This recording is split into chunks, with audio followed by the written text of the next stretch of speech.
A proteção, o acompanhamento e a inclusão a pessoas com deficiência ou incapacidade é uma das áreas que deve ser prioritária para qualquer governo.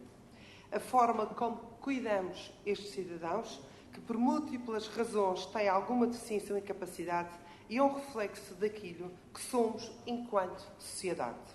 Aliás, quando olhamos para os tratados universais, verificamos que os direitos das pessoas com deficiência é, efetivamente, o tratado que mais foi ratificado pelos Estados,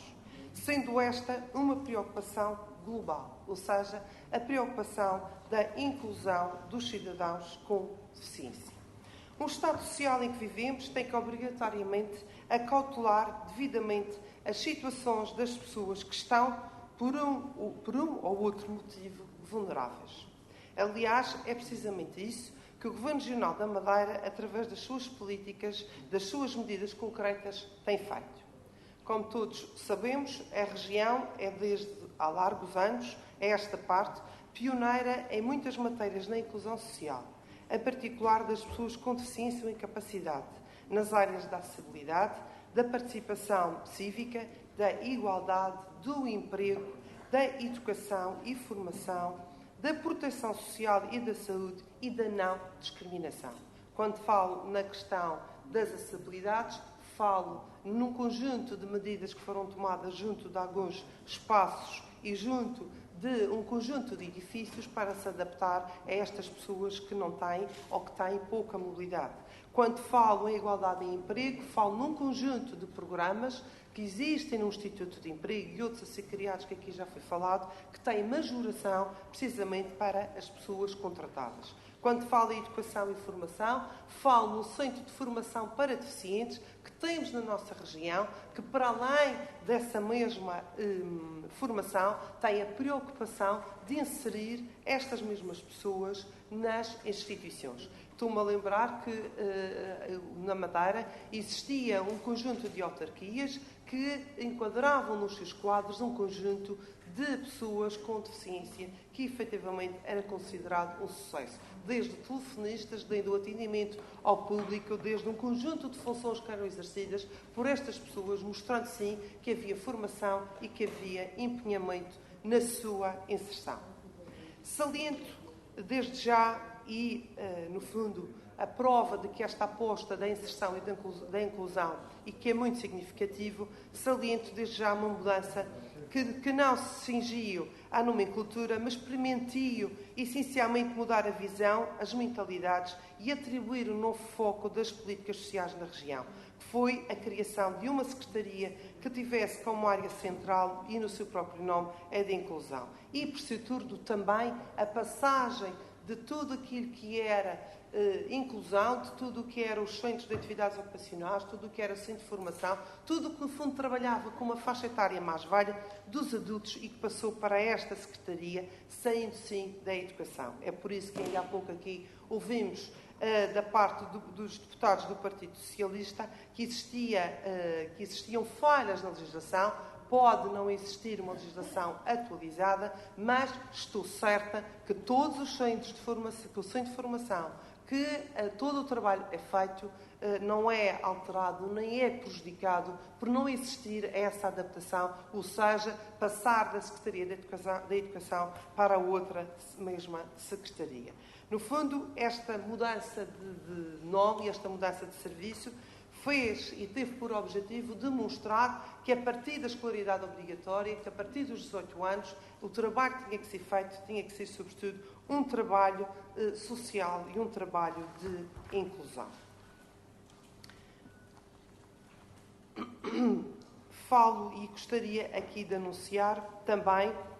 um conjunto de projetos, que não faz sentido estar aqui a anunciar todos, mas um conjunto de projetos que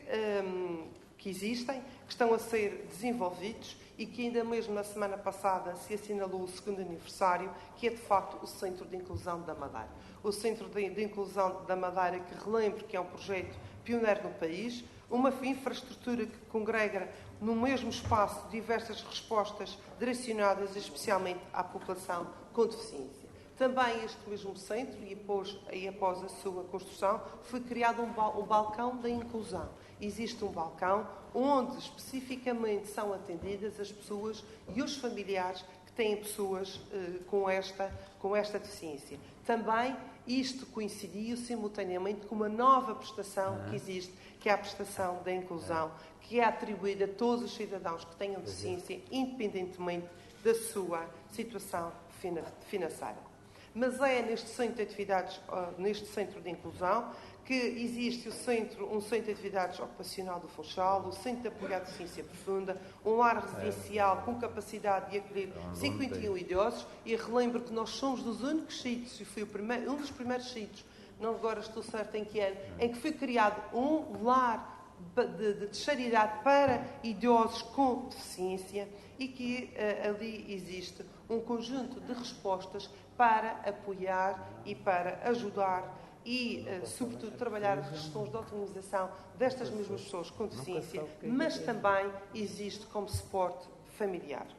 Nunca é demais destacar o trabalho destes profissionais que trabalham nestas mesmas áreas, que dão uma resposta diferenciada neste mesmo centro a mais de 150 utentes, e relevo também um conjunto de valências inovadoras, tais como aquilo que foi lá criado, um tanque terapêutico e uma sala Snusland, para além de outras valências mais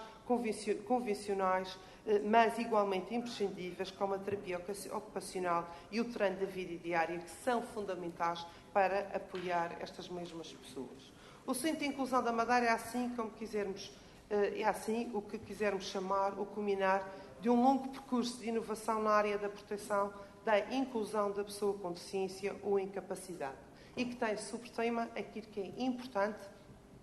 que é autonomizar para incluir. Está no terreno, em particular, nesta infraestrutura, as respostas sociais mais adequadas para esta mesma população. Senhor Presidente, senhoras e senhores deputados, evidentemente que há sempre um longo trabalho e muito também se tem feito, e que se deve, de facto, continuar a trabalhar e continuar a desenvolver projetos junto destas mesmas populações e junto de estas famílias. Mas é importante também aqui referir e é importante destacar todo o trabalho que tem sido feito por estes mesmos profissionais. Todo o trabalho contínuo, regular, que é dado a desta mesma população, que é de facto criar autonomia, que é de facto criar a maior independência possível, que é de facto criar competências pessoais que têm que ser desenvolvidas, porque de outro modo não era possível que estas pessoas tivessem uma vida funcional. Quando falo em competências, falo nas competências que não são só as motoras, nas competências que são sensoriais, como também nas competências pessoais, sociais e psíquicas. Senhor Presidente, senhoras e senhores deputados, eu julgo que fica aqui claro que existe uma aposta nesta área, que existe uma estratégia na área da inclusão, que existe um conjunto de trabalhos que é feito na área da inclusão, mas que também é feito na área da educação, e eu penso que todos nós conhecemos e relembramos o trabalho que foi feito na área da educação. Já na década de 60 nós tínhamos um Instituto dos Surdos, tínhamos um Centro de Inclusão Especial na Madeira, o Internato da População para a Deficiência, enfim, um conjunto de projetos que extravasa a educação, que passa para a inclusão e que de facto tem sido um tema que tem sido abordado constantemente e uma aposta e uma estratégia dos governos. Eu julgo que aquilo que este diploma aqui pretende, e falando e abordando diretamente este mesmo diploma, é um diploma que aquilo que faz é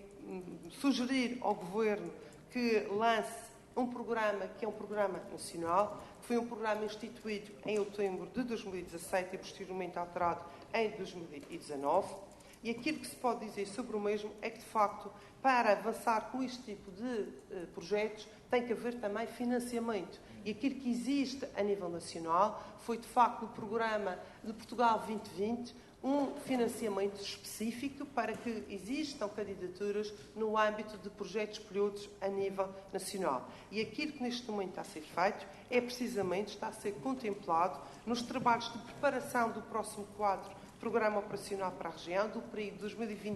2021-2027, em que permite, efetivamente, criar aqui uma fatia que possa proporcionar,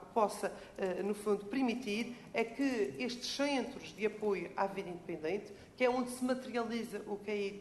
está no projeto, que é o modelo de apoio à vida independente, e que poderão aí se candidatar através de apoios financeiros específicos. É um projeto que, à semelhança daquilo que tem sido feito em toda a região, é complementar, mas, neste momento, aquilo que se assiste é que, não só na parte da educação, não só na parte da inclusão, existe uma preocupação séria e uma preocupação constante de educar, de apoiar, de proteger, de cuidar, mas, sobretudo, de incluir. E estou certa que é isso que tem sido feito ao longo destes anos,